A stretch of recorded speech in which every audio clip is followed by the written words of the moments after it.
Hello Zoe, it's Saturday, April 11th, 2015, and this video, as with many videos before it, I don't know what to talk about.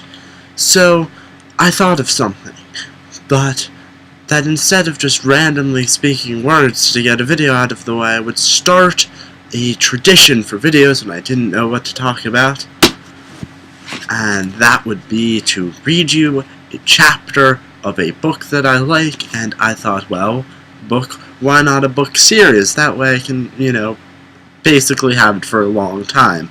Because most of my videos, surprisingly enough, I do know what I want to talk about, so this would hopefully be a semi-rare occurrence, but it is the occurrence today.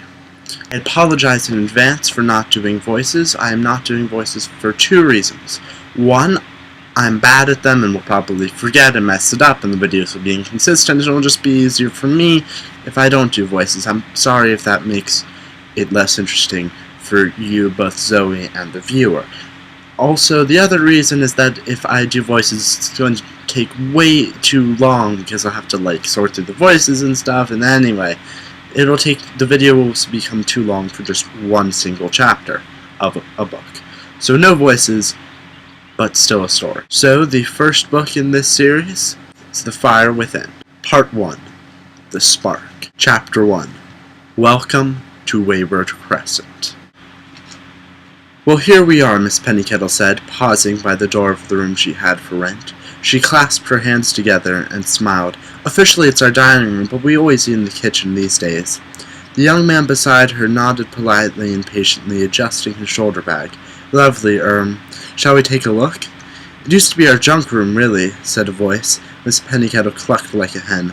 The visitor turned. A young girl was lolling in the kitchen doorway. She was dressed in jeans and a sloppy top and had wet grass sticking to the heels of her sneakers. All our junk's in the attic now. And where have you been? Miss Pennycettle said. In the garden, said the girl, looking for Conker. Conkers? The man queried. Aren't you a week or too early for them? Not said the girl. The visitor furrowed his brow. Miss Pennycettle sighed and did the introductions. David, this is Lucy, my daughter. I'm afraid she comes as part of the package. Lucy, this is David. He's here to see the room. Lucy chewed a wisp of her straw-colored hair and slowly looked the visitor up and down. Her mother tried again. We did the best we could with the room. There's a table in the corner with a lamp for study, of course, and a wardrobe we bought from a second-hand shop. The bed isn't great, but you should be all right if you try to avoid the loose spring in the middle. Mom, said the girl. What? She replied. Why don't you stop twittering and show him? With a huff, Lucy stomped down the hall to join them. She's not always like this, she said to David. It's because we never had a tenant before. Before her mother could twitter in protest, Lucy reached out and pushed the door open. David smiled graciously and stepped inside. The fresh smell of lavender wafted through the room, mingled with the peaceful tinkle of wind chimes. Everything was perfect, exactly as described, except... What's that? David pointed to a bulge in the bed.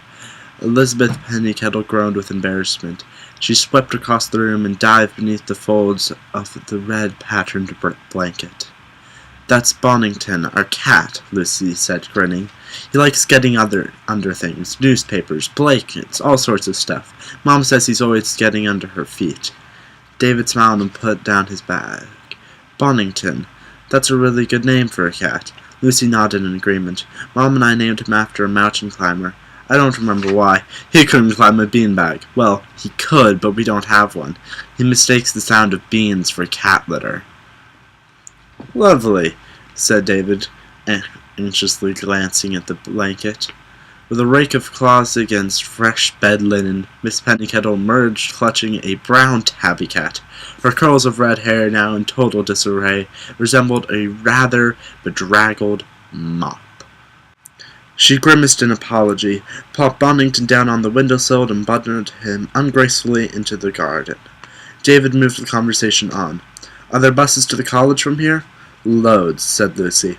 3 an hour, her mother confirmed, hastily replumping her hair. And there's room in the shed for a bike if you have one. If you were stuck, you could always have a lift into town for my car, as long as you don't mind sharing with the dragons. And that, my sister, is all we have time for. Goodbye.